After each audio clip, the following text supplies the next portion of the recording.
The following program is presented by the HTM Podcast Network. And thegorillaposition.com, telling the stories of pro wrestling storytellers.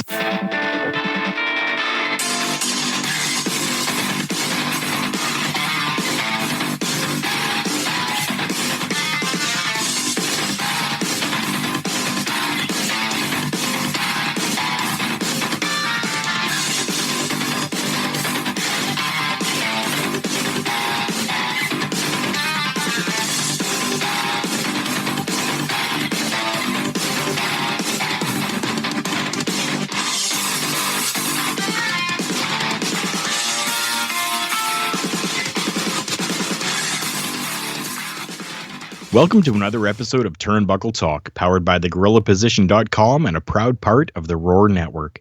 Presented by the Hitting the Marks Podcast Network. We're sponsored by collarandelbowbrand.com, where you can get 10% off when using promo code JKPodcast at the checkout. We are in partnership with HypeCityVapors.com, where you can get 15% off all your e-juice for your vape by using promo code JKPodcast. We can be found on Facebook, Instagram, and Twitter by searching at TB Talk Pod. Listen to us on Podbean, iTunes, Google Podcast, Castbox, and all those other podcatchers out there. As always, I'm Karl Carafel. And I'm Big Joe. And welcome back to Turnbuckle Talk. Absolutely, Karl. Another week has come and gone in the world of professional wrestling. And to kick things off, as promised, we were going to follow up on the whole Saudi Arabia situation. I know a fair amount of time has passed now. We've had some time to kind of digest this whole deal here. Now, we're still seeing, believe it or not, kind of conflicting information regarding this whole thing of what really happened. Yes, we are. I mean, some more has come out from other superstars and stuff like that. Everything is still really conflicted. Some people saying, still that they will never go back, that the experience was terrible.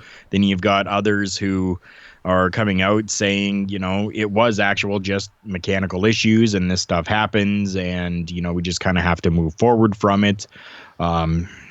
Still really no clear-cut answer to what actually happened. And I think that it's going to only come out the entire truth when one of the people involved leaves the company and maybe does a whole tell-all of the situation. I think that's probably about the only time that we're going to get a full, real story out of someone. I think you hit the nail right on the head here. And the real perplexing thing of this whole situation here, I don't know if you saw the announcement, but I think it kind of made its rounds on social media and whatnot. And that is that WWE's announced that they're extending this partnership and doing even more shows. It sounds like they may even ramp things up. This was a real head scratcher for me, considering just how supposedly volatile this whole thing was, and then supposedly the Saudis not quite paying up and whatnot. So it was really curious that they were like, we're going to do a whole bunch more for them. I was like, really? That seems odd. For those that aren't aware, what it's looking like now is that there is possibly going to be two major events that are going to be happening over there per year until the year 2027 is what I remember being reported as of right now, with possibility for an extension on top of that as well. So it's very interesting considering reports that we've seen that say, money hasn't been there and that at least for the last show, not this past one, but the one before, that they still had not been paid for it. So, I mean, big things like that coming out, and then to see, hey, we're going to continue a partnership with it. Almost, I don't know, it's a head scratcher, but I mean, it could be that possibly, the Saudi Arabian prince there has decided that, hey, we're going to, throw some more money at you. It could have been a backdoor deal type of situation here. And this is all just speculation, people. This isn't, factual, but this is just in my head that, he threw some more money at them saying, you know what, we're sorry. Please don't let this go public. We want a good working relationship with you and other companies, whether it's boxing, MMA, or anything else, because I know that they're looking at expanding into that stuff as well, large. Yeah. So I think that was probably something that had happened. They said, you know what, let's work together on something. We want to continue this relationship because it's been good for Saudi Arabia, kind of, in a perspective of bringing more entertainment to that area for them, stuff like that, right? So, and they don't want to damage that for the allowance of other companies coming in. That's just my head going a little crazy thinking about all of this, but I mean, who knows?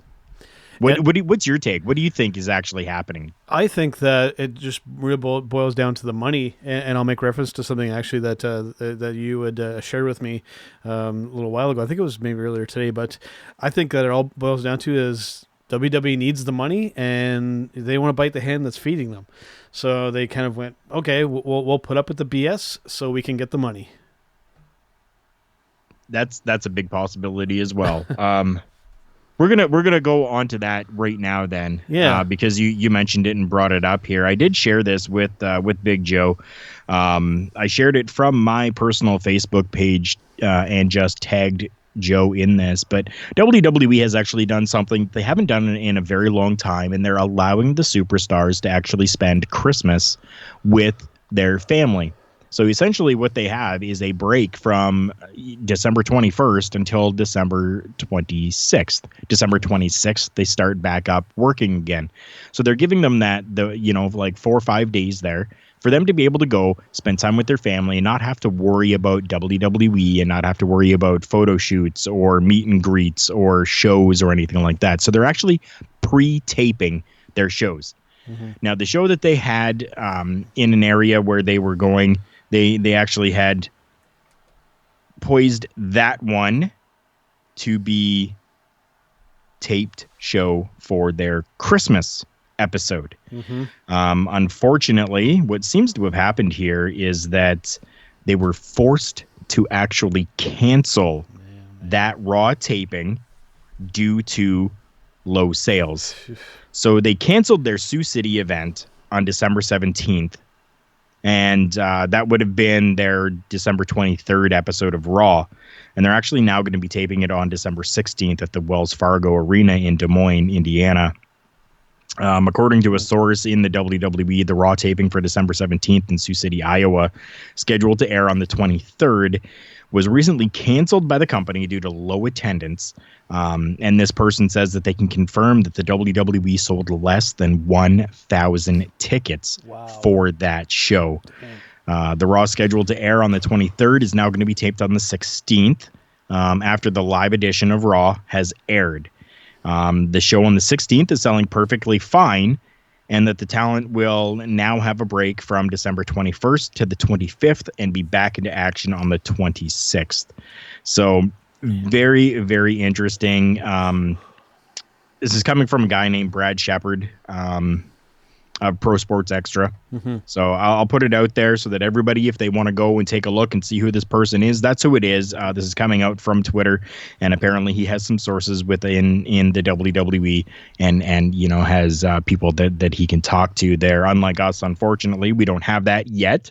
We're working on those things, but yeah, very, very interesting that WWE live events are now drawing less than 1,000 tickets, which brings us back to this whole Crown Jewel thing now, right? So, yeah. 1,000, only 1,000 tickets sold for a Christmas show. I think that's almost borderline something to be kind of embarrassed about. I mean, that's something you think that you can make the argument that's almost for that area would almost be like a Christmas gift for WWE wrestling fans, and nobody wants to go to it. That's to me that's very, very alarming to see a live show draw such a low number. That is frankly kind of scary. And especially considering that this is the largest conglomerate corporation for professional wrestling in the world, people. In the world, we're talking. And drawing less than 1,000 tickets being sold is sometimes worse than an independent event. Ugh. Where some independent events are drawing, anywhere from 2,500 to 5,000 people. Yeah. Yeah, like that's alarming. It definitely is alarming. And this trickles right over directly into the next topic here, Karl, with this new show Backstage. I don't know if you've had a chance to see it. I haven't had a chance to see it. And from the sounds of it, the majority of wrestling fans out there have not even bothered. For this debut episode of this Backstage show, we got 49,000 views for this. And I think that this, going along with what we were just talking about, I think that it's becoming more and more clear now that wrestling fans want to just see wrestling, and they don't want to see all this backstage stuff. I think that there's kind of a time and a place for that. Now clearly isn't the time. People are discovering the alternatives, like AEW, like NWA. You look at those numbers getting close to the million mark, and then we've got this kind of going on. So I think that the two are obviously connected there, that fans are starting to catch on and saying, okay, so we see what's really going on here. Look, there's NWA, like I said, AEW, Impact, now that they're on Access TV, they're going, there's actually really good wrestling out there that we don't have to put up with this anymore.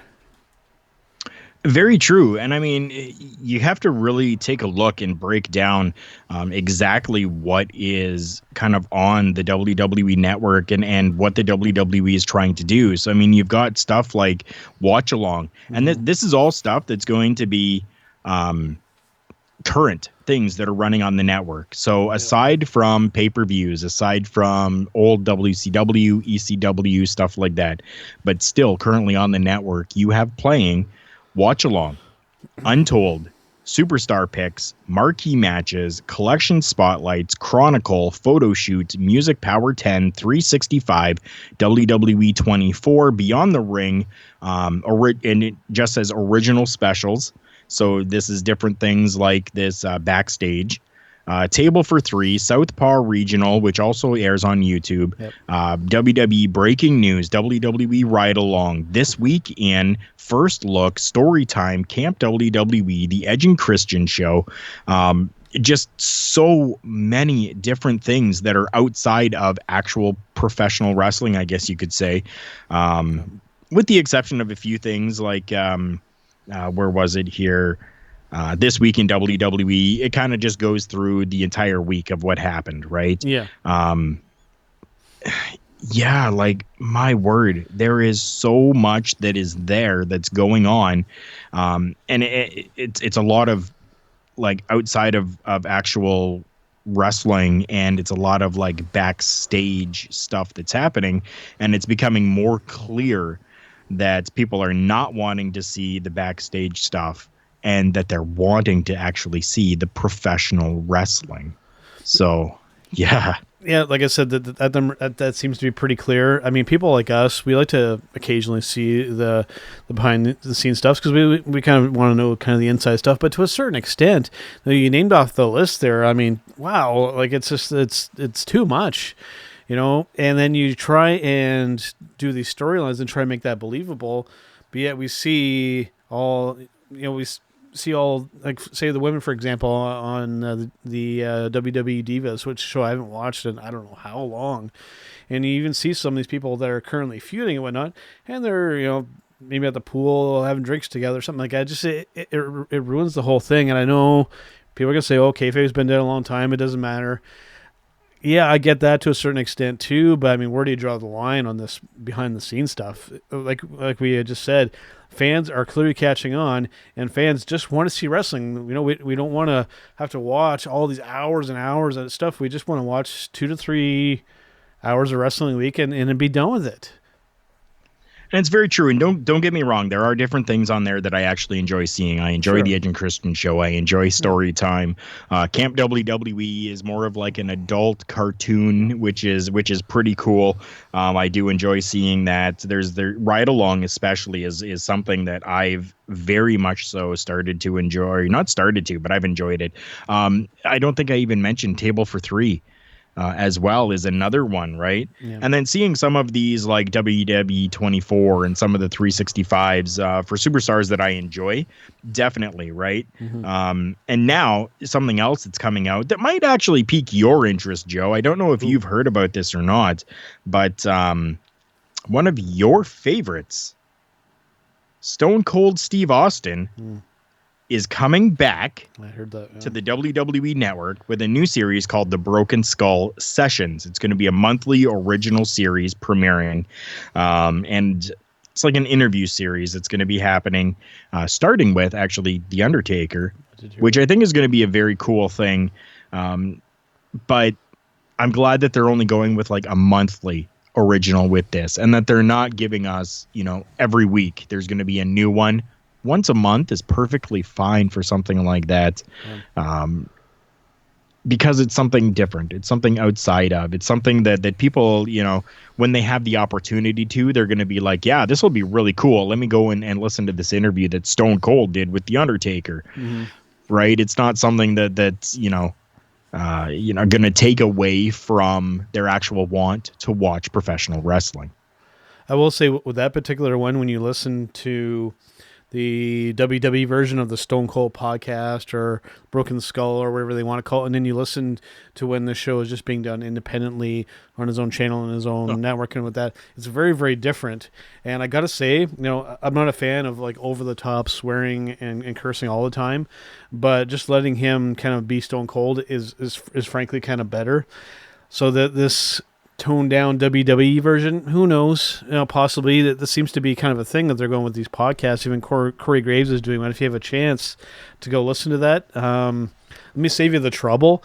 It's basically like a WWE advertisement. You can tell he's so corporately brainwashed that it's. I tried listening to an episode. I made it through about 5 minutes, and I went, "Yeah, no, thank you." Yeah, I mean, unfortunately, we talked about this previously on another podcast that we did. When we first heard that the WWE was going to kind of come into this, and for a little bit, we actually were almost kind of worried, thinking that maybe that they were going to be taking away from smaller independent podcasters like ourselves. But after kind of seeing what they've done and what they're coming out with, I'm not worried at all. I think that we are perfectly fine. So. It is not all doom and gloom when it comes to WWE, folks, Karl. There is some good stuff in the form of NXT, of course. So the majority of the time, NXT knocks it out of the park. And recently, with this Crown Jewel stuff going on, they had this crossover, and they've kind of kept it going a little bit. Is this something that can kind of help, not only the dwindling viewership on television, but the live stuff as well, if they can kind of go more with this? As perfect as I believe that this has been, I don't think that it's really going to help the main brand programming at all, because the focus is NXT. Yep. NXT came in with this invasion on SmackDown. NXT invaded Raw, and they had multiple stars from NXT come in to do all of this. Now, I was able to watch NXT, and NXT had an invasion from the WWE that happened to just be AJ Styles and Karl Anderson and Luke Gallows. Yeah. Just the three. That was it. There was nothing else to really build up, anything with the other brands. It was all NXT focused. So I think that this was a perfect way for them to get NXT over, and I think that's where the numbers are going to really start to swell. You're going to start to see more viewers tuning in on the USA Network to NXT, as opposed to the numbers for Raw and SmackDown continuing to grow, or not even continuing. They're pretty stagnant right now, but you're going to see them grow. I really don't think so. But are we going to see NXT's numbers grow? I believe so. And this is all part and portion to other things and other companies that are out there that are putting out the same level or not better product. And yes, I'm talking All Elite Wrestling right now. Yes, I'm even talking, the NWA going out there and putting out a weekly program now as well. So all of these different programs that are out there that have that independent type of feel to them in a large scale are now being, competition for their independent style program of NXT. And they want to build that to compete with the other two, is how it's looking and sounds to me. Yeah. And the whole crossover angle, I mean, it just, I don't think you can sustain it for a very long period of time. Not just logistically, crisscrossing all over the country, and then potentially if Raw or SmackDown is taking place non-domestically. So maybe to kind of put it best, it just would be too difficult. And of course, you run the risk, especially if the NXT competitors in these matches keep getting over on the main roster talent. People are going to start catching on to that too and going, this supposed third brand is kind of outdoing our main shows. Okay. So it's kind of a double-edged sword there. It just logistics-wise, it's too hard to pull off for a long period of time. I think it happened at the right time given the crown jewel circumstance. I'm glad that they capitalized on that. But you can't. It's just not sustainable for a long period of time, and it could cannibalize your main show as well. Yeah, it definitely can, and that's the risk that they run. And I think right now they're actually going about it in a good way. They're not using NXT and flying them out absolutely everywhere to every show. They're using certain bigger stars and bringing them on, and then having them on the SmackDown with the huge majority of the big name stars to be there, with then Triple H in the ring, and then talking this is NXT. And we're going to see this continue through Survivor Series, probably just a little bit. Mm-hmm. It's at least going to Survivor Series, because we do know that coming up at Survivor Series that we're actually going to have Raw versus SmackDown versus NXT in a number of different forms from the tag team titles. The tag team champions all competing in one match from the three brands, the women's champions from all three brands competing in a match, and then a Survivor Series match combining all three brands as well at this point. So we know that it's going at least until Survivor Series. If it goes any further than that, we're just going to have to wait and see. Mm-hmm. Yeah, we'll definitely be paying attention to that. So for our next topic here, this is kind of morphed because when I originally wrote this run, I think I kind of lost track of when the show is going to happen. So now that it has happened, I figured we'd just kind of run through AEW Full Gear. I had a chance to watch this, finished watching it kind of earlier yesterday or today. I'm losing track of time here, but did you have a chance to check out the show at all? I know you've been very busy lately, but did you get a chance to see any of it? I have been very busy lately, and I have not. I actually have acquired a copy of the show, and I will be watching it hopefully tonight. I have ways and means of being able to do that tonight. So, yeah, hopefully I will be able to see it all tonight. But from what I've heard, again, a knock out of the park. With the exception of some controversy from, the main event, but I'm sure we'll get to that. So it's been, from what I've been seeing in all the circles that we run and whatnot, it's been very polarizing. I got to say that it hasn't been overwhelmingly positive. It hasn't been overwhelmingly negative. I've been seeing a lot of both. And I actually put a post up on social media regarding this. And what I found very, very interesting with this show was that a lot of people criticizing and hating on the show are people who are praising WWE for the mediocre stuff that they're putting on. It's very, very curious. And I'd be very curious also to know that if the same stuff would have happened exactly as it happened, but for WWE, would they be singing the same tune? So it's been very curious to see people's reactions on this whole thing, but we'll kind of get into the matches. I didn't get to watch the pre-show match, but we'll briefly recap what happened here. We had Dr. Britt Baker and Bea Priestley. This should have been on the main card, quite frankly, but they positioned it that way to try and draw you into the main show. And we had Britt Baker, who, yes, folks, she is a legitimate doctor. People keep asking me about it. I still get messages, dude, is she really a doctor or is this all a gimmick? No, she's an actual doctor, folks. Yep. And she Bea Priestley. Well, she's a dentist. She's a dentist. They're doctors. I think it's safe to say that good dentists are doctors. Yes. And beating Bea Priestley via submission. So that was good to see there. Then we kicked off the main card here with Proud and Powerful. I'm not really a fan of that name. For those who are wondering who the hell that is, that's actually LAX from Impact, previously Santana Ortiz, versus the Young Bucks, which is, of course, is Nick and Matt Jackson. This was a 21-minute match, and this was pretty damn good, Karl. And surprisingly, and I'm going to give a spoiler alert here right now, but surprisingly, the Young Bucks putting over Santana and Ortiz. So PNP going over the Young Bucks. Yeah, PP going over the Young Bucks here. See, they really need to change that name because there is just so much that could be done with that is just terrible. But Proud and Powerful getting the win, surprisingly. And we even had the Rock and Roll Express, Robert Gibson and Ricky Morton showing up.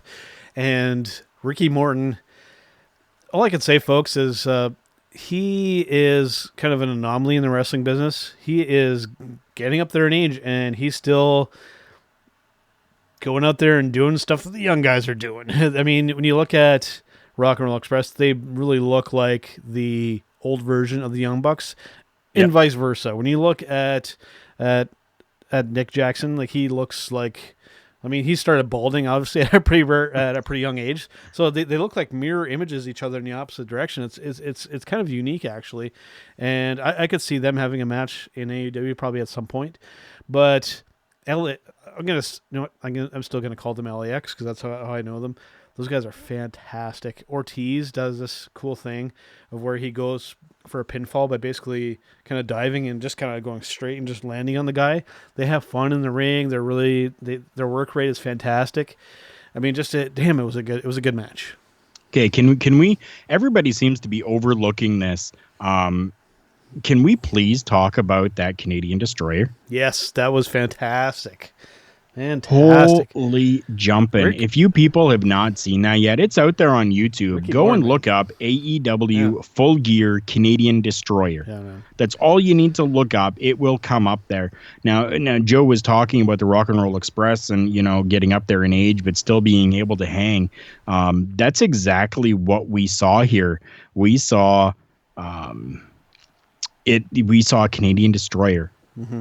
Okay, a Canadian Destroyer from the Rock and Roll Express. Like, my word, that was amazing to see. And I'm so happy that they're out there and still being able to do these spots like that. And it's not even just spots that they're doing. They're actually working with other independent companies, and they're actually going out there and putting on full matches. So, I mean, you want to talk about not human. I understand PCO as well is one of those guys that's just rocking it and just is not human, but you have to throw in the Rock and Roll Express in there as well. Still throwing hands, still putting on good shows, and still able to actually work in the ring for their age. It is amazing to see. Yeah, Ricky Morton is kind of an immortal guy, especially recently in the world of professional wrestling. It's a pleasure to still watch him kind of go at it. At some point, he's going to have to probably slow down, but he's going to be dragged out of that ring kicking and screaming. Let's just put it that way. And before we move on, I just want to say again that I am so happy to see that management within the company is not just putting themselves over in every single contest that they're in, but Nick and Matt Jackson taking the fall to Proud and Powerful. Mm-hmm. I am very, very happy to see that. That's a worry and a concern that I had for a while, being, owners of a company. Of course, you're going to want to put yourself over, but it looks as though that's not the case with these guys, and I'm so happy about that. For sure. Next up, we had Hangman Adam Page versus Pac. This was, for me, this is kind of a tough one. I think I'm at the point with this one where there just wasn't a whole... It went almost 20 minutes, 18 minutes and 30 seconds, this match. And I think at some point they almost kind of had this targeted as their main championship kind of program going on, and it just didn't kind of work out that way. So this whole rivalry with these two, it doesn't feel like there's really anything on the line. There hasn't really been any kind of psychology going on here. So it was a good match, but it felt like it was lacking substance. Yeah, it just didn't really feel organic. Yeah, it just kind of feels almost like it's just kind of a thrown to the wayside type of, hey, you two are good. Go out there and have a good match out there and give the people something to look at. Not really anything that there's really no meat no bite, no substance to it. It's just kind of two guys that are phenomenal in the ring, because both of them are. That's all it seemed to be, is just two good workers going out there putting on a good match. And it's not just an issue with this particular match. It's kind of been a little bit of an ongoing thing with AEW with some of these matchups and scenarios that they got going on. Just they're not telling the whole story here. I think they're just relying on the in-ring stuff to kind of do it all. And I know this is going to sound a little strange when we poke fun and we criticize WWE with their overly detailed storylines. Just we want something kind of in the middle. We don't want no story, but we don't want big, long, convoluted things that don't make any sense. There's got to be kind of some middle ground here. And like I said, I think they're relying just on the in-ring stuff being kind of the whole thing. And you need a little bit more there to get us invested really deep into this.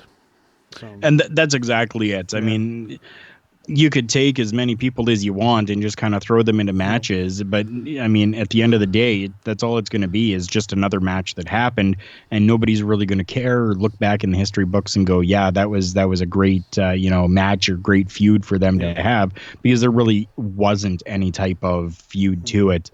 I mean, and even storyline wise, like, I mean, you don't need anything huge over the top. No. You just need a little substance there for a storyline to really get the match over. Yeah, absolutely. Now, the next match, they actually did, some business in the go-home show, and there's some good psychology. We had Shawn Spears with Tully Blanchard versus Joey Janela. This was about just under 12 minutes for this match.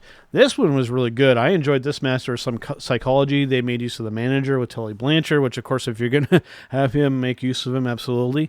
They told a good story in the ring, and they set it up really good before that. And yeah, it was very well done. It wasn't something that we'll be talking about years from now, but it was a good, solid mid-card match. Some good psychology there, so I enjoyed that. And again, Joey Janela, unfortunately getting the loss on this one, but every time I watch him, I'm more and more impressed. When I first heard of Joey Janela and watched some of his work, I went, oh boy, this guy's going to be like a hardcore guy doing stuff. No, he can actually work very well in that ring, and I like I said, I'm thoroughly impressed every time I see him. Well, that's very good to hear. I've always kind of, given the nod to Joey Janela, not having seen him a lot before, kind of this big fame with All Elite. So I'm happy that you say that it was good, and I actually look forward to watching that. So then, next up, we had SoCal Uncensored, which in this particular case was Frankie Kazarian, Scorpio Sky versus the Lucha Brothers versus Private Party. This is another match on this card, Karl. Good, solid stuff here, but no real psychology or any kind of storyline going into it. And when you have multiple people in the ring like this, you run into some issues. It gets a little crowded and gets a little crazy and a little over the top, and it wasn't a bad match. It's another one of these ones where it felt like it's just there for the sake of being there with no real substance. You're right. I mean, even kind of, there was little bit of build up to it. I mean, they did go through and they had, like another matchup to see who was going to be the third team in this and stuff like that. But I mean, again, I come back to, why did we need a third team in there? Yep. Why do we need to have that when we can, maybe build, a storyline between two other tag teams, and we allow, let's say SoCal and Lucha Brothers to kind of fight back and forth for those tag titles a bit. But then on the side, we have another storyline going on with two other tag teams. And then in the end, Private Party, gets 4 wins more over, this other team, whoever they should be. And then that's where, especially considering AEW is going with this win-loss record thing, that there is then where you're going to start pulling from your win-loss records and going, hey, you guys have, 4 more or 5 more wins than every other tag team on the roster right now. You guys deserve to have this shot at the titles. And then they work in somehow storyline for, Private Party to start going after SoCal Uncensored or Lucha Brothers, whoever is the champs at the time. I think that's probably the better way to have gone about it. Yeah. As I've said in previous episodes as well, I feel that they're overusing the Lucha Brothers. The way you had worded it was almost kind of like a commodity. I think that they need to start using these guys less. I understand the fans like them and whatnot, but we're seeing them every single show, every single pay-per-view and whatnot. They're overusing these guys, and when it's this over-the-top style every time, for somebody like me, I almost kind of get desensitized to it, if that almost kind of makes sense. Because we're just seeing so much of the flippy flying stuff that after a while it's kind of like, I wouldn't say that's boring, but it's like, okay, I've seen this. It's, and they don't really mix up their style at all. It gets to be a little too much. You need to use these guys sparingly to keep it believable and to keep people invested. Otherwise, people are going to get sick of it. That's right. Very much so. Next up, we had Riho versus Emi Sakura for the AEW Women's Championship, and this is kind of an odd matchup here because this really relies on people being aware that Emi Sakura was Riho's trainer, and they didn't do a whole lot to kind of set up that scenario. So I think for a lot of people who are maybe outside of that bubble there, not really knowing what's going on, people have got to be going, what did she do to earn a title shot?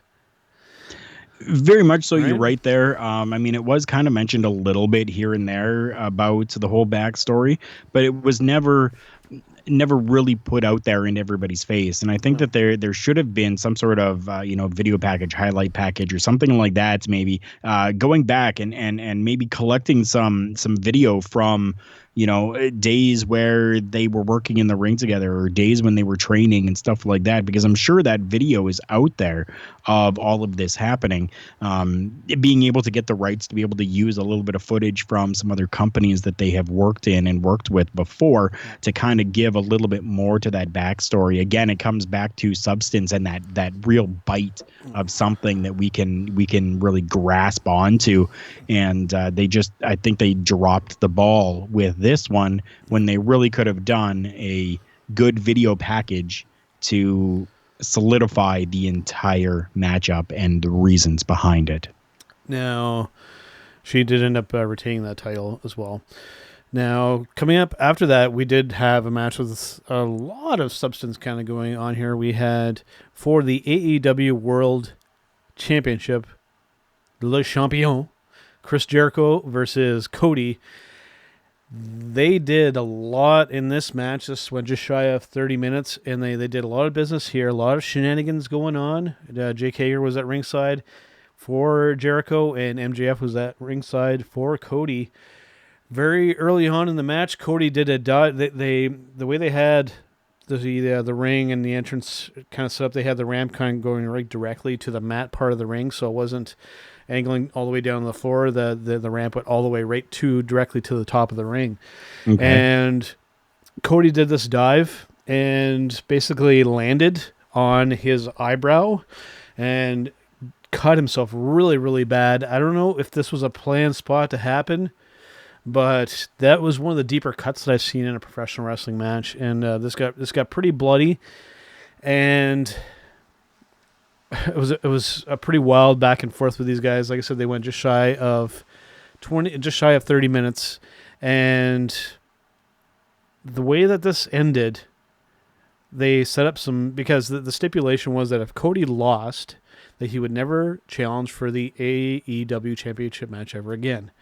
This match ended with MJF throwing in the towel for Cody. So I think that given that scenario, that this still leaves the door open, because technically Cody did not lose in the traditional aspect, of where in that scenario it was by technical submission, they're calling it, to where he never actually gave up. So it's a bit of a loophole that I think I can set up him to actually challenge for the championship again. So they set that up. And then once everybody else is gone, MJF's in the ring saying, "Oh, I'm sorry, so sorry." And then Cody is kind of like, "Oh, okay, and then you see the foot come up, MJF hitting Cody square in the nuts and turning heel on him, and then walking back up, and there was a fan who threw a whole cup of beer in his face. So it was a really good heel turn on Cody, so that's obviously setting up something there between those two. So they did a lot of business in this match. They definitely did, Yeah. and this is one of the ones that I've really kind of heard a lot about from not seeing the matchup, but really hearing about the outcome of things and how things kind of went about. I do want to clear something up for people who might be thinking, oh, a fan threw something, they should have been, ejected out of there. They weren't. No. They weren't. You know why?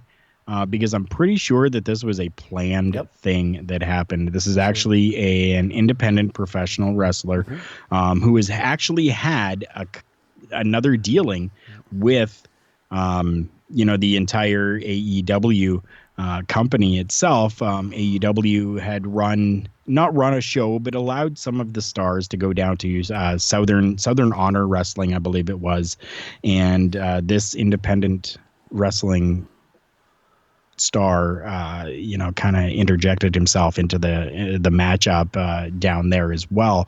So kind of build up and lead up, but still, again, no context to it all, which I'm hoping that, come this next episode on Wednesday, that we might kind of see this independent star, and maybe we're going to kind of see him going, I was in on that. I knew exactly what I was doing. And, I'm part of, I'm replacing MJF or something like that. Right. Bring this into storyline now, because it's already out there that this is an independent professional wrestler that was there, and everybody is calling this a planned spot. So, yeah, it's going to be very interesting to see how they played that off now, because everybody now knows. But yeah, I'm happy that this happened with MJF. We finally have ourselves a one classic heel character in the company. Not a heel faction, not a bunch of heel guys all coming together, but we have just one heel person and mega heel. We can say in the company, and that's very, very optimistic and nice to see. Yeah, he's knocking out of the park when it comes to being a heel. I don't know if you saw, Karl, but our own Rick Vickery from the Hitting the Marks Pro Wrestling podcast put out it was a short video. It was a woman that she went and got an autograph from MJF. Instead of him writing, to her name, whatever, he just wrote to whore and then signed MJF. So, I mean, he's knocking it out of the park when it comes to being an old-fashioned heel. And the use of the plant in the crowd like that's old-fashioned as well. They used to do it all the time. So it's good to see this stuff again, and I'm really looking forward, because obviously this is leading up to a match with Cody and MJF, and I'm really looking forward to that one. They can really do some interesting stuff there. They definitely can. This kind of brings up another point here that it's not on the run, but I want to kind of talk to you about this, since it's kind of already been brought up a little bit here.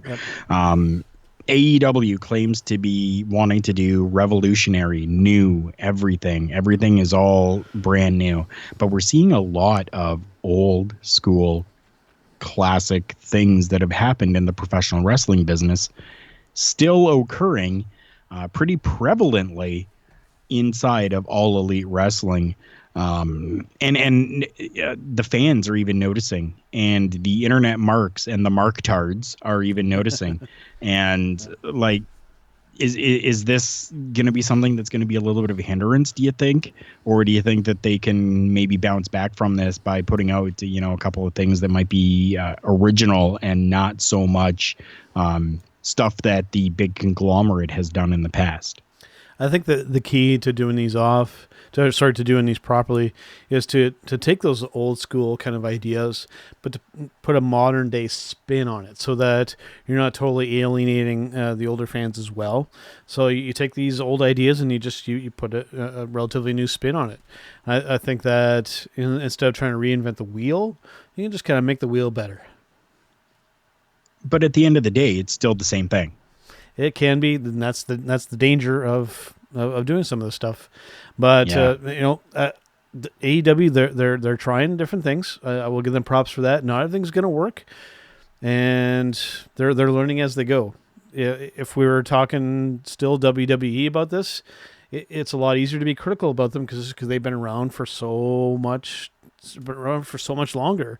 Whereas AEW, this is still very, very new people. So they're still trying new stuff, and it's not all going to be great. And that's just the cold hard reality of it. Yeah, definitely it is. I'm hoping that that there can be a bounce back or recovery from all of this, that we'll have the fans kind of thinking more about the originality of things that are happening instead of looking at things going, yeah, the WWE did that 30 years ago, and you're just rehashing it again. So having said all that, now we're getting to probably the most polarizing whole thing from this whole show that has everybody buzzing for a variety of different reasons. We're talking about Jon Moxley versus Kenny Omega in this unsanctioned lights out match. This went just shy of 40 minutes here, Karl. Yes. And I guess that this all kind of hinges on whether you like hardcore matches or not. The reaction that I'm seeing on the negative aspects are typically from people who aren't really into that hardcore style. For myself, I like the hardcore style match, but when it starts to cross over into like CZW territory, when we're doing barbed wire trampolines, when we're doing skewers in the head, which they didn't do in this case, when we're doing plywood slabs with mouse traps on them, which they did do in this match, when we're using ice picks, when we're using glass shards, this starts to get a little over the top, and I can see why people didn't really enjoy this. For me, it didn't quite cross over into stupid territory, but I think a good way to kind of go about this here, I'm going to pull up, I took a screenshot. This is actually right from Pro Wrestling Illustrated here, Karl, and I'm going to take a brief look at this here. And this was right from the official PWI Twitter. Moxley wins in a needlessly long, needlessly dangerous, and needlessly gross match. This was the worst of AEW. So, right from Pro Wrestling Illustrated, not a fan of this match. For me, I didn't have that much of an issue with it. I get why some people didn't like it, but again, this is one of those things where had these same guys done the same match in WWE, would these people still be hating on it or saying that's the best thing ever? So, you see, I'm kind of coming down right now to everybody keeps on saying we need the Attitude Era back. We need Attitude Era back. We need this hardcore stuff back. We need this back. We need that back. And AEW, sure, did they go over the top with it? Definitely they did. Yeah. Did they go too over the top with it? I think yes. In this case, they did. Mm-hmm. But this is what people have been asking for. Yep. And now that a company that is not the WWE is giving you what you've been asking for, now you're crapping on it because it was too over the top.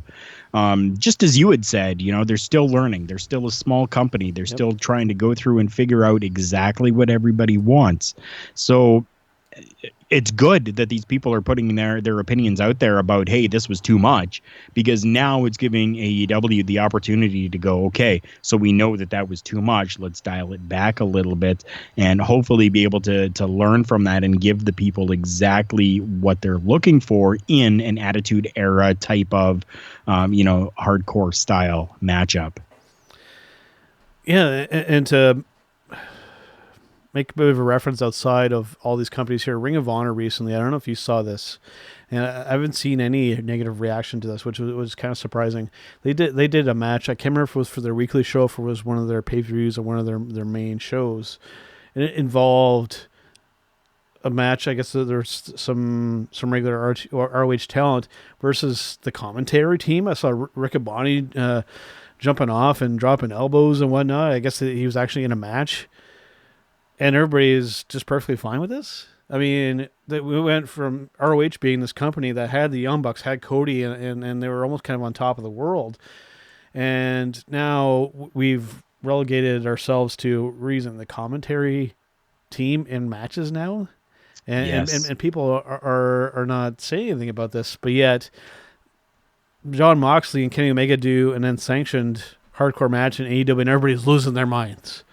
So I know kind of a weird comparison there, but people are weird about what they're critical about at this point. It's very strange. It definitely it is. Yeah. And there was somebody else that was losing their mind on this matchup as well. I'm gonna kind of read through some tweets that were put out here. Okay. These all are coming from Renee Young. So Renee Young weighing in on the matchup and her husband working in AEW and this unsanctioned match that happened. So the first tweet at 10:55 p.m. on November 9th, 2019. I won't mention the date again, but November 9th, 2019. So 10:55. My husband is handsome, also a bad MFer. And she actually just put MFER. So that's all it was, MFer. Yep. 11:09 WTF. 11:19 hi. Yes. Hello. I hate this. At 11:29 seriously, WTF. And then finally at 11:48 anyways, I hear Christmas movies are a great palate cleanser. And then in brackets, help. Wow. So clearly, we can see that Renee Young was kind of put off by this entire thing as well. Especially, I mean, she's really been around a lot of like independent professional wrestling and the WWE. Really not a lot of this hardcore type of stuff like Jon Moxley has done in CZW before. So clearly even this is something that was a little bit over the top for her, who is somebody who is not just a professional wrestling fan, but somebody who is actually inside of the professional wrestling business and has done a lot with the WWE as well as other independent companies within Canada and the United States. So yeah, somebody else who's directly in the business going, wow, this is a little much. And notably, of course, it's her husband, so she's going to have a little bit more concern, definitely. But yeah, like this from what I keep hearing, and I'm going to be watching it shortly. Hopefully tonight, like I said, I'm going to be able to watch this. But this just seems like it was way over the top and a little too much. Yeah, for sure. I'll definitely be following up with you next week once you've watched this match to get your direct opinion there. With Renee Young, all I will say is if you were that concerned and that worried in this match, don't go back and watch the CZW work that your husband has done because you will lose your mind. He's done way, way worse than that for way worse companies and for way less money. So, yeah, just don't watch what your husband has done before because you probably won't let him wrestle again.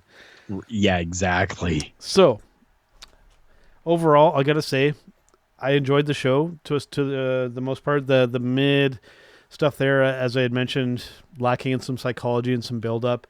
But overall, pretty good. And kind of bookend the beginning and the end with some good stuff there. And with, like I said, with the Cody and Jargö stuff, they did some business there with MJF and whatnot. So definitely enjoyed that aspect of it. So definitely. Before we do our Showstopper segment for this week, Karl, let's do our Match of the Week segment. And I will kick off with my choice here. And this is coming from the show that we were just talking about. And my favorite match of the week was the matchup with, I'm going to still call them LAX versus the Young Bucks. And getting the Rock and Roll Express involved in there as well. That was my favorite match of the week. And I thoroughly enjoyed that. And like I said, LAX, those guys are a pleasure to watch. And the sky's the limit for those guys. And they're still relatively young. So it'll be very much looking forward to see what they do in this company. Definitely as well. I am very much so looking forward to what happens here.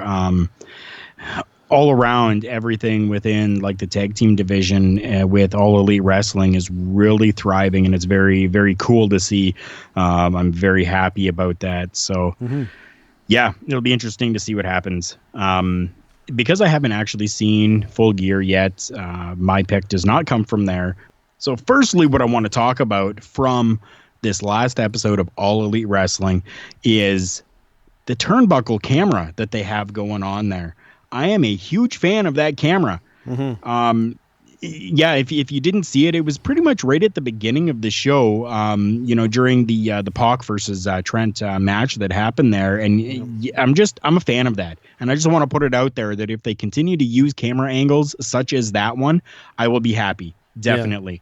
But my match of the week actually comes from the main event. So seeing Adam Page and Kenny Omega against Sammy Guevara and Chris Jericho, just 4 guys who are really comfortable in their elements within the professional wrestling ring, putting on just a really good matchup. I went through and I actually had notes down for every other match that happened on that television broadcast. This one I didn't, because I was just so invested in watching this match, and I was just so aesthetically pleased with the way that everything happened. So my match of the week, Adam Page and Kenny Omega versus Sammy Guevara and Chris Jericho from AEW Dynamite. Nice. Yeah, definitely some good stuff. I think that any match involving Chris Jericho and these young and up-and-coming talents, hey, you can't go wrong. You can't go wrong. You definitely can't. And I mean, I do want to kind of let everybody know, I kind of had, I was torn. I honestly was. Only because I am very much so a fan of this person right now. I just want to talk about Keith Lee for a minute here. Ooh, okay. Now we're going from All Elite Wrestling over to NXT, and Keith Lee over in NXT.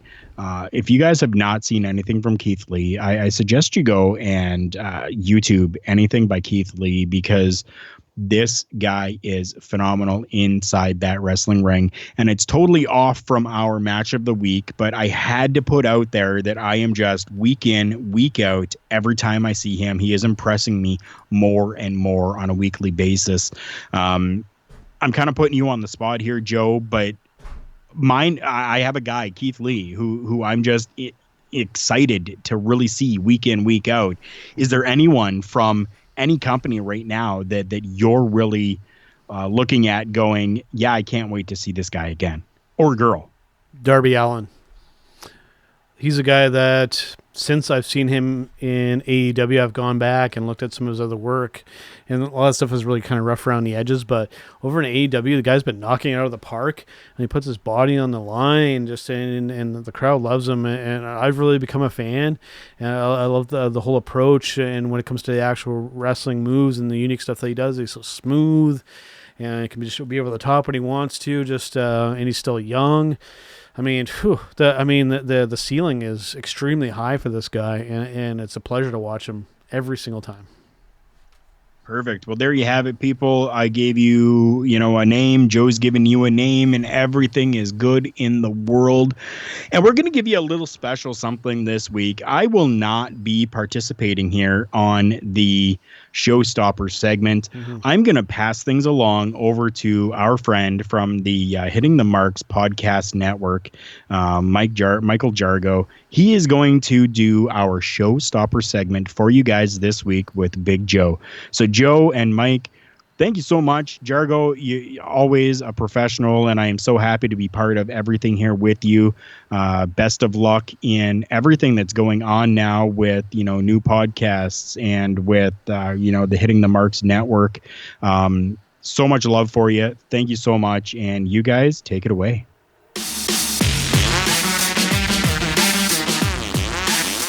What's up, guys? This is the standard Dusty Gold coming from you from Fayetteville, Arkansas.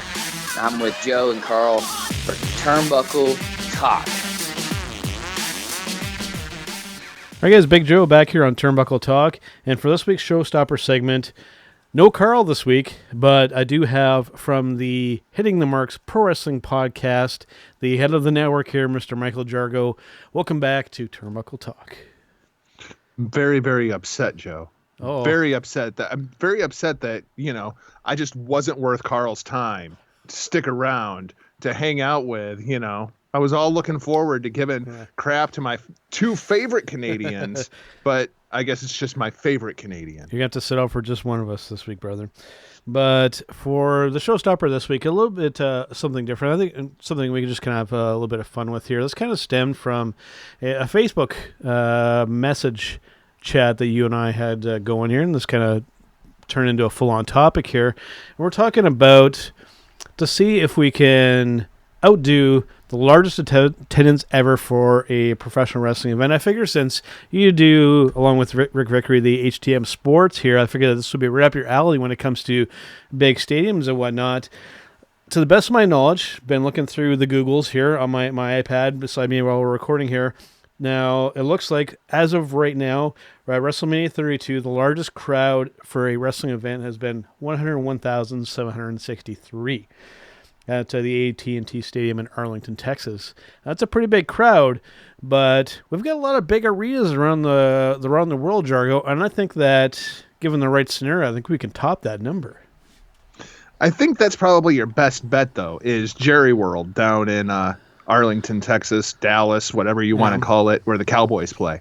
At least for now. Obviously, they're building a brand new stadium in Los Angeles. They're building a brand new stadium in Las Vegas, both of which are going to be huge destinations. But what this really stemmed from, Joe, is you have this just insatiable urge to hold a pro wrestling show in the big house. And I told you, it's just not going to work. You're not going to get 100,000 professional wrestling fans to flock to Ann Arbor, Michigan. Like, outside of the Michigan Wolverines, what's the best thing going on in Ann Arbor, Michigan? Walmart? Now, what if we go in, say, late spring or early summer? Do you think that, given the timing, it doesn't make Ann Arbor, Michigan more desirable? Yeah, but I mean, the arena itself has the history. People know what the big house is. And when I was there last time in talking, professional wrestling did come up. There are, now mind you, I wasn't talking to hundreds of thousands of people there, but the few people I did run into, professional wrestling did come up, and there is an interest of it in the area. I know you think that I'm crazy. I know other people think that I do too. I think at some point I would really like to see somebody at least attempt, and it doesn't have to be WWE. I'm talking any wrestling promotion. Obviously, AEW or maybe New Japan will be best poised to kind of attempt something there. But given how many people they can cram into that place, you would have a big audience, and they do 115,000 with people just in the seats. Now, if we have a wrestling show, we got the whole field or a good portion of the field where we can add people in too. You could see maybe 130,000. I think the other venue that we have to consider is the Los Angeles Memorial Coliseum. That place will hold 93,607 as what it's listed as. And then, of course, you have the field itself that you can set up a whole lot of chairs on. I don't care what month it is, what day of the week it is, what the weather is doing outside, you can have a freaking typhoon hitting Los Angeles, and it's still more desirable than Ann Arbor, Michigan. Not that there's anything wrong with Ann Arbor, Michigan, other than it's Ann Arbor, Michigan. Hey, and I know that Rick Vickery is an Ohio State guy. You're an Iowa. You're an Iowa guy. I've always been a Michigan Wolverines fan, regardless of whether they've been good or bad. I'm very loyal to that team. You're a terrible human being. I'm a terrible human being. Yes, absolutely. Now, the only other. See, I'm trying to think of other scenarios, and even up here in Canada, in Toronto, we have a huge stadium. We've got what used to be called the Sky Dome. It's called the Rogers Arena, or the Rogers Centre now. Sorry, and Centre is spelled R-E because we're in Canada. And they hosted WrestleMania 6, right? Correct, and WrestleMania 18 as well. But we can only do just shy of 70,000 there. So again, they're really not an option. So that leaves maybe one of these big soccer stadiums, maybe like over in Europe or something, which, I mean, it would be quite the stretch for anybody to do.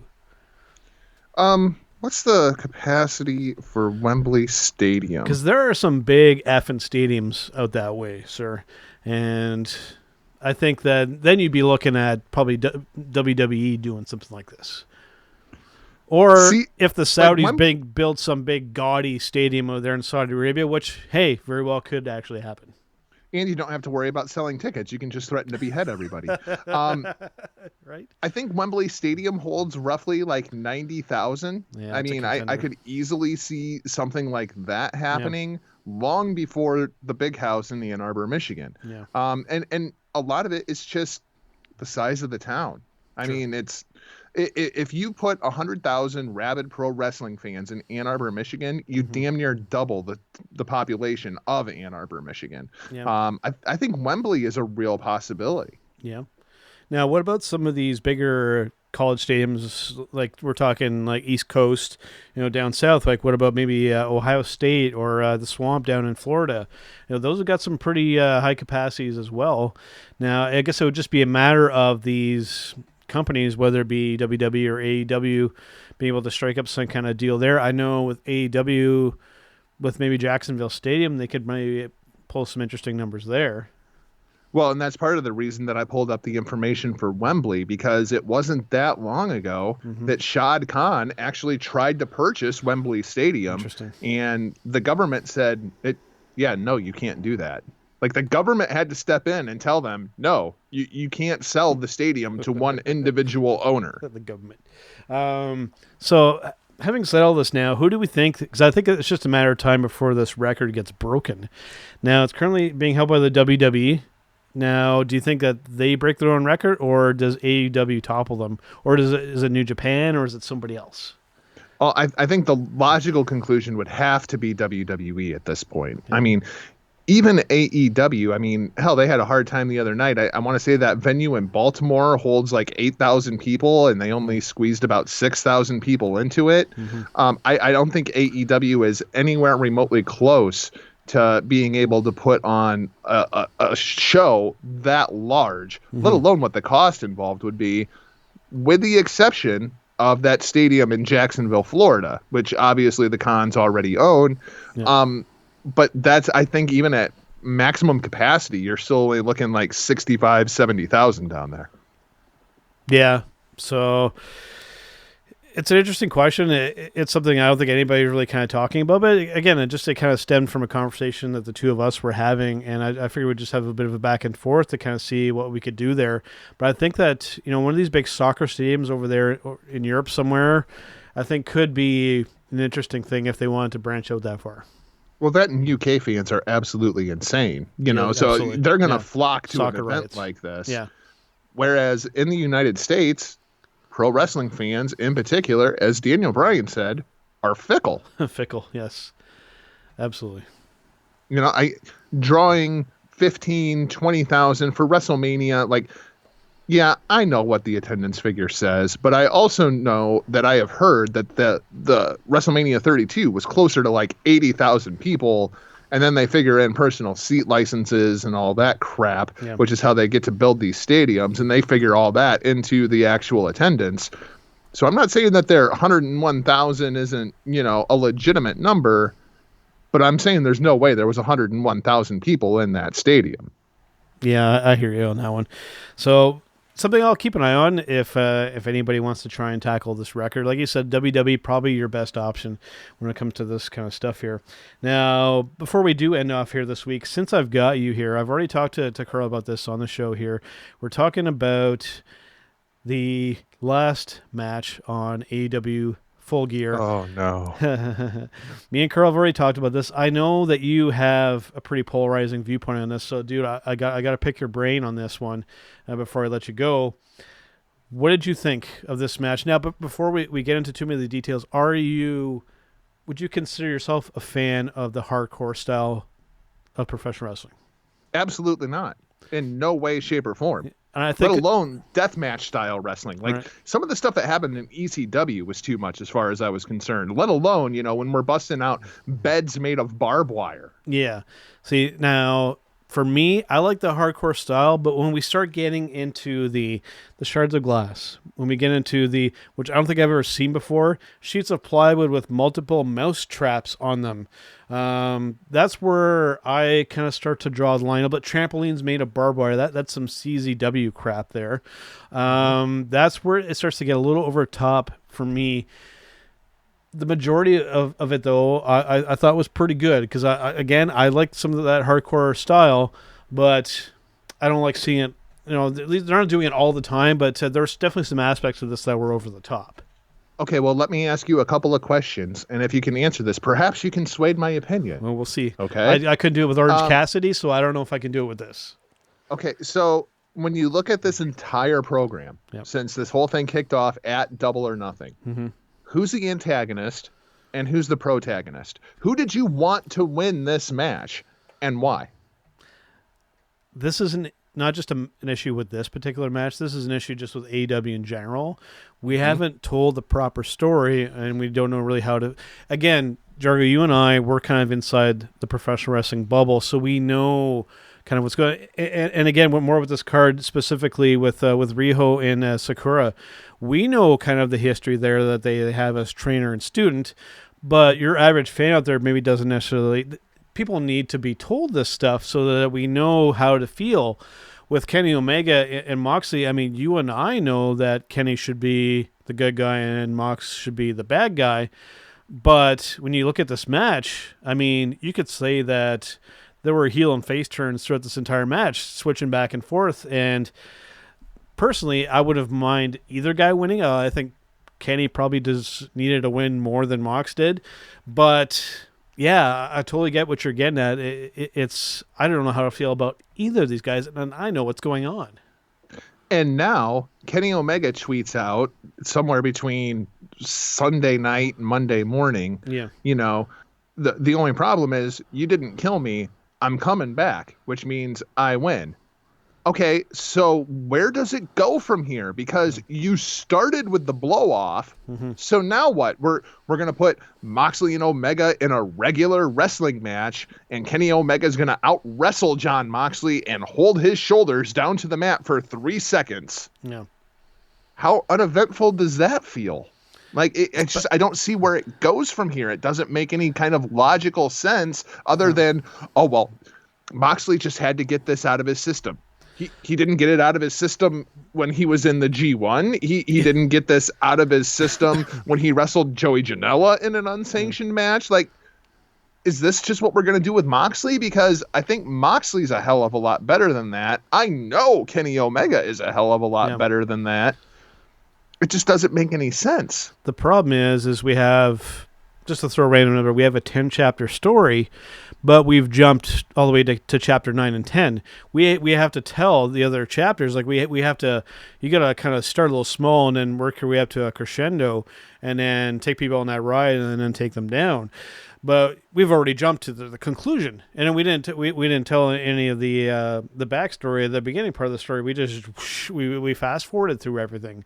So I think that this would have been much more impactful, for lack of a better term, if we would have done a lot more business to build up to this point. Then we could have done something on like Cactus Jack and Terry Funk level when it comes to this deathmatch stuff. If they would have built that up over time. In addition to being fickle, like Daniel Bryan said, I think pro wrestling fans have also become a bit sadistic to the point where we have a violence fetish. Yeah. Nobody was pulling for Kenny Omega in that match. Nobody was pulling for Jon Moxley in that match. They just wanted unless blood. You are just strictly a fan of that talent. There was no clear cut, I want Kenny Omega to beat Jon Moxley up because fill in the blank, right? Yeah.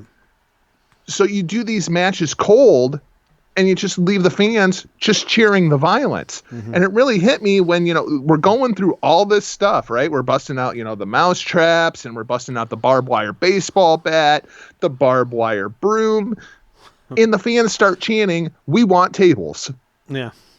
They're not chanting, "Let's go Kenny" or "Let's go Moxley." They're chanting, "We want tables." It was just mindlessly cheering violence. It's like horror porn at this point. I think that something else to kind of look into this too is WWE. AEW seems to be that this company, they've kind of prided themselves, okay, we listen to our fans, what we want to do what the fans are doing. I think that then part of the problem with that philosophy then is like you just mentioned, this is what the fans are kind of calling for. Yeah, we want this, and then they're listening to them. And so they're giving them what they want, but that maybe necessarily isn't the right thing. Let's say this ends up being a trilogy of matches. Which would be fantastic if that's the case. But right, so that should have been the third chapter. Match, and then we have another rubber match between these two to figure out who's the better man. Where does it go from here? What are you going to do next? Yeah. Like an FMW C4? Like, what are you doing? It's like having a fight with if you were to do a multiple stage fight with two guys, and then we just fast forward it to, okay, the two guys are going to have a gunfight with each other and kill each other. Okay, you can't go anywhere after that. One of the guys are already dead. That's part of the problem with this deathmatch stuff is you kind of, if you're going to tell that story, you've already essentially killed one person. So what are you going to do? You're going to double kill him? You're going to triple kill him? You're going to quadruple kill him? You've already done too much. And I feel like it's the same thing with the WWE. The only thing that was missing from that match was a giant red light shining down on the whole thing, right? Because this is the same issue I had with Hell in a Cell. We did Hell in a Cell between The Fiend and Seth Rollins strictly because it was October. Mm-hmm. No, Hell in a Cell should be a blow-off for all blow-offs. Bingo. Oh, well, we did Moxley versus Omega unsanctioned because... well, we needed a hardcore match on this show. Yeah. No, you don't. No. And you had just mentioned, and to go briefly on that now too, because we had talked this about on Turnbuckle Talk, and I got some heat from this from some fans even of our show and whatnot. When it comes to The Fiend and Seth Rollins at Crown Jewel, all right, because I said that I didn't really get to feel much of that because I'm literally watching. When I watched the show, I didn't watch it as it happened. I watched it later. I have a high-definition 4K television with the highest quality, and I have a really good surround sound system. I have a Bose surround sound system, and I'm watching this stuff. And with that match, I hardly could see what was going on because of that red light crap that they had going on. For me, that took me so out of that whole thing. If they would have just dimmed the lights, it would have been better. And again, it was another, like we were just talking about with Mox and with Kenny, we did too much before, and so how do you can't go any higher than after that. So this whole Crown Jewel thing just felt like a whole kind of afterthought, right?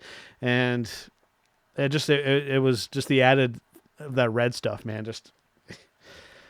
Well, and then there's also the added fact that, you did the title change in Saudi Arabia. Yeah, you took it away from the American fans. Yeah. And there's a lot of American fans, like myself, who refuse to watch anything that comes out of the freaking desert known as Saudi Arabia. I'm not going to watch it. I hear you, man.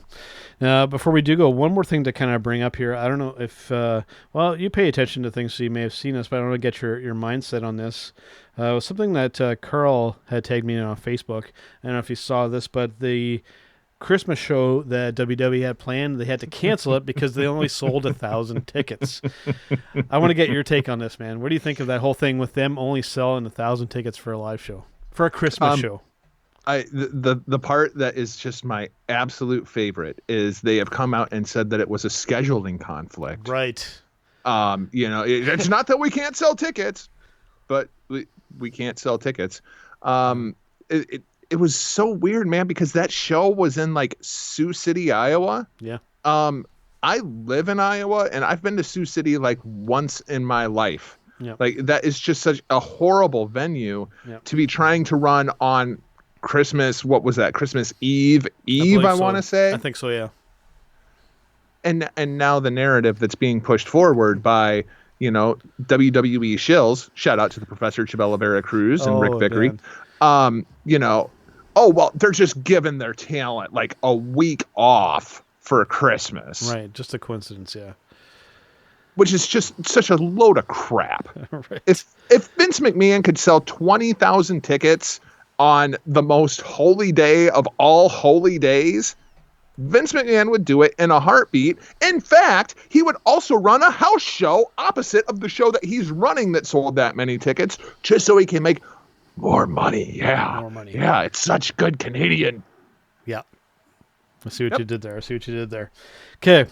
For one more thing before we go, since I'm talking to the main host of HTM Sports here, we're going to cross over briefly, and I want to get your take on, you guys talk a lot of NCAA college football over there. I've been following quite a bit recently, thanks to your guys in your show, my rejuvenated interest.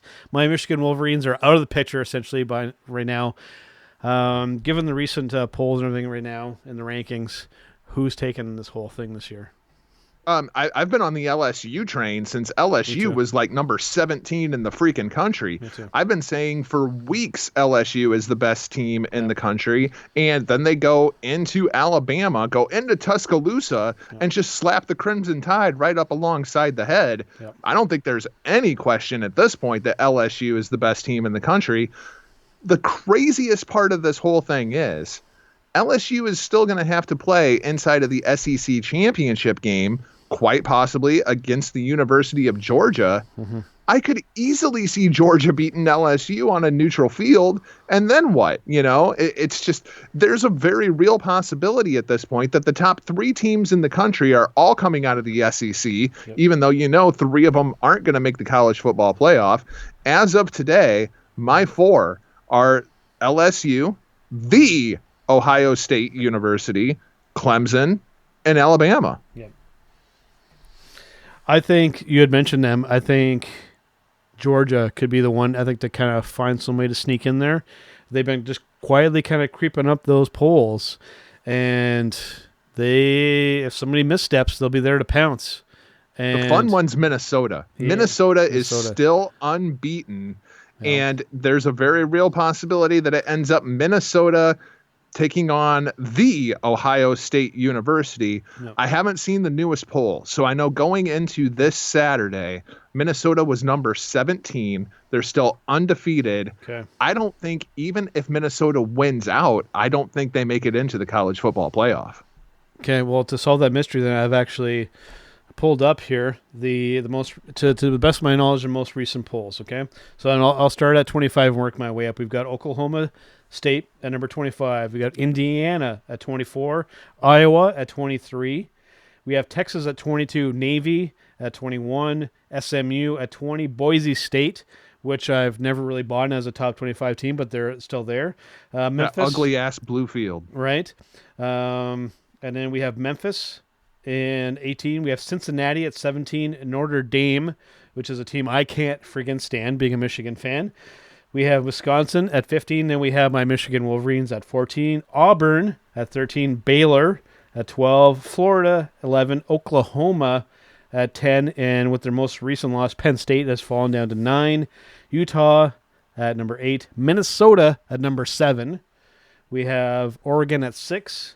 Georgia at 5. Bama, Clemson, Ohio State, and LSU rounding up the top 4. So it's gotten very, very interesting there. And I think the only way Minnesota has a shot at this thing is if Oregon loses first. Somebody has to implode there. Yep. Yeah, but it's gotten very interesting, and this will be a fun bowl season coming up. Next year is going to be very interesting because, as you guys had mentioned, that these players are going to start making money from endorsements and whatnot. Part of me, it's just awful. Part of me is kind of pissed off. Part of me is happy to maybe get a NCAA video game back because I've been missing playing NCAA football on game consoles for quite a while. But the fact that some of these players might start making money, given that it's supposed to be an amateur sport, there's going to be a lot of schools that are going to be hung out to dry here because everybody's going to want to go play for those top schools, and these mid schools are going to be suffering. Well, we're seeing the issue going on now with the Ohio State, where a player has been suspended for taking money from, a family friend who happened to be an NFL agent and blah, blah, blah. It's like $1,500. Yeah. As soon as this new deal kicks in, oh, no, he didn't give me $1,500.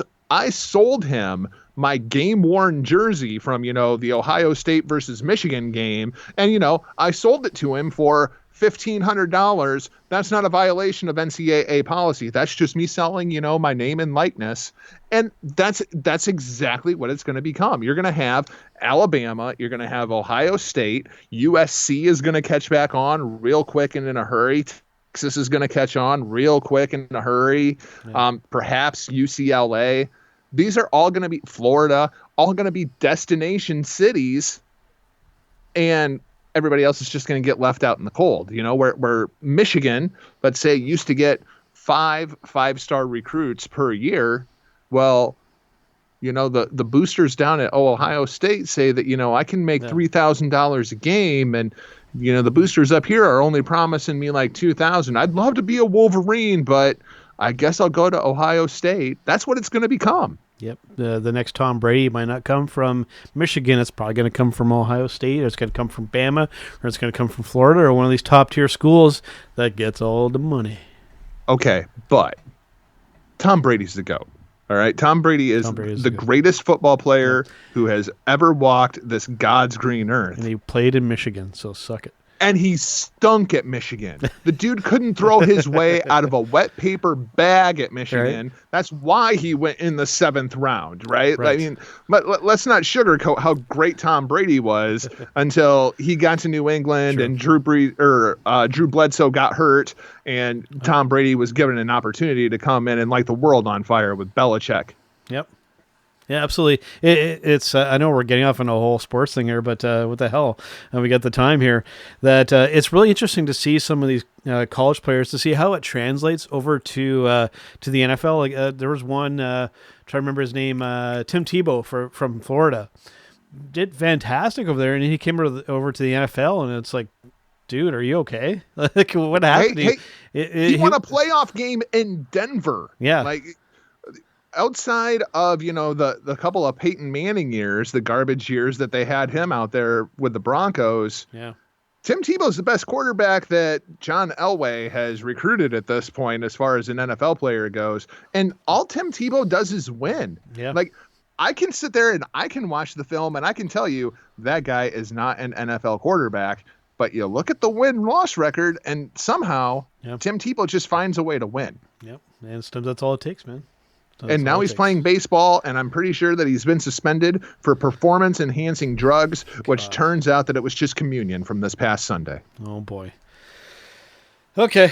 Well, it is what it is. I guess we'll just have to move on from that. But before we go, just one last thing. I know today you guys were up to some stuff over at Hami Media. Tell us a little bit about that before you go.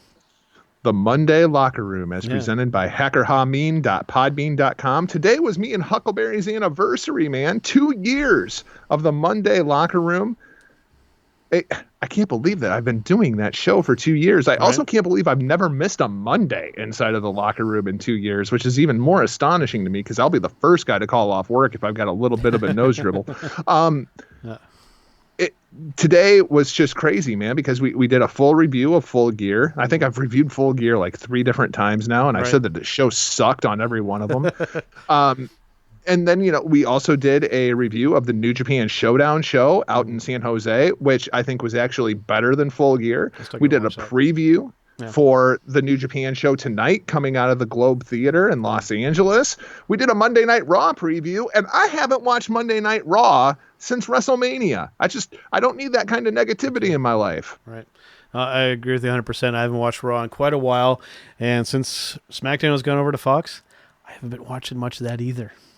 I actually get paid to watch that show, and I still don't watch it. Just watch the highlights or the lowlights, depending on your outlook. Yeah. At least the new set's pretty. Yeah, that's one good thing that's going for it. We can't argue that, the set looks pretty cool. I like their intro that they do for the network, but once the show starts, I was done with that show as soon as I heard AC/DC. I was just like, oh my God, this is the worst show in the history of television. It's no longer Monday Night Raw. It's not the Jerry Springer show. It's, are you ready? Shut up. We're going back to the 90s again. Oh the 90s? Hell, man. 80s. That's like straight. That's 80s. Early 80s. Early 80s. Early 80s. It's that new upcoming band, AC/DC. Yeah, you got to check it out. Such good Canadian. Yes, absolutely.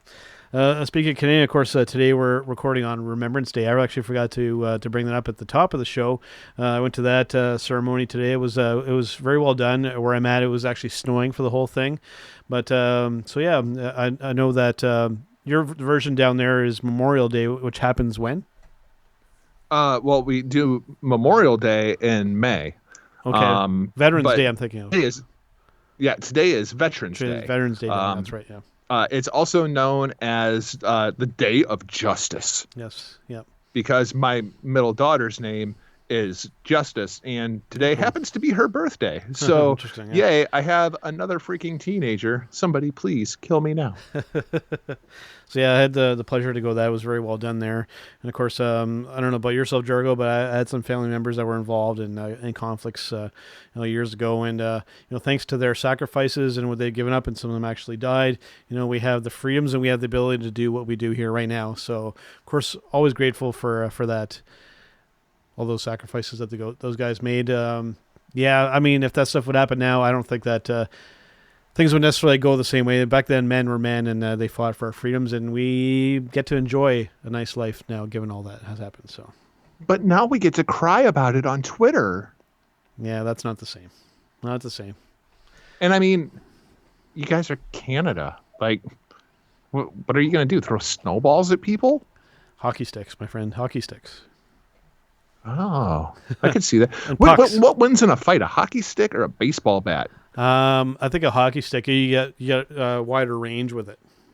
How about a baseball bat wrapped in barbed wire? Well, that would just be crazy talk. Well, I mean, it's nothing compared to a broom wrapped in barbed wire. Speaking of crazy Canadians, how about Kenny Omega, man? Like, what's going on with Kenny Omega? The broom. Part of me was actually laughing inside when I saw that. I was like, dude, hockey stick. Funny doesn't equal money. You know what? I think we'll end it off on that note. Funny does not equal money. I would agree. I would politely disagree sometimes, but it is what it is. We can get into that whole Orange Cassidy argument again. You know what? That's what we'll do, Joe. Like, give me Toru Yano versus Orange Cassidy in the big house in Michigan. Yes. And it will draw 110,000 people. All right. Before we get too stupid, I think it's time to wrap it up, and we will see you guys on the next one. Thanks for having me on, Joe. I totally disagree with that dive that Cody did where he cracked his head off the ramp. People are saying that was a planned spot of him doing that. Absolutely it was. You think so? Really? Absolutely. Really? Okay, if that was not the case, explain the rest of the match and the finish to me. Yeah.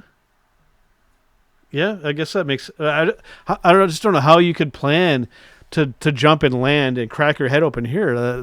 Because I think he bladed. If you look, that's like the same place that he's been busted open before. Really? I think he did it in the air. But it looks like it doesn't look like a straight cut. Like it's like well, jagged. If you're flying through the air and you're about to land on your face, you're probably not drawing the straightest of lines. But I mean, because that's the thing.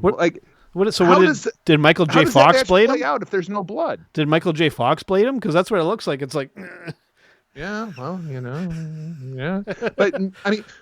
The rest of the match doesn't make any sense without that context. That's a good point. I didn't think of it that way. Interesting. I mean, what MJF's just going to throw in the towel while Cody's sitting there in the freaking walls? Really? Like, it just completely blows out the second half of the match without the blood.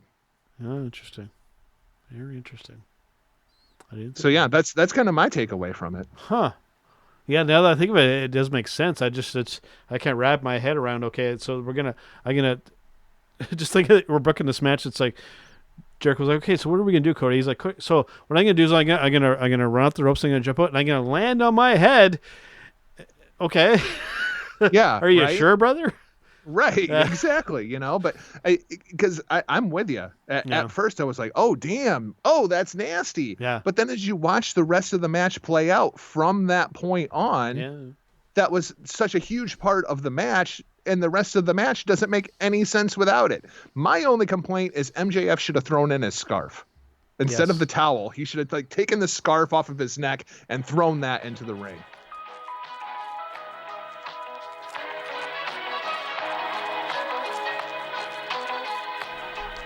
This week's episode is brought to you by collarandelbowbrand.com.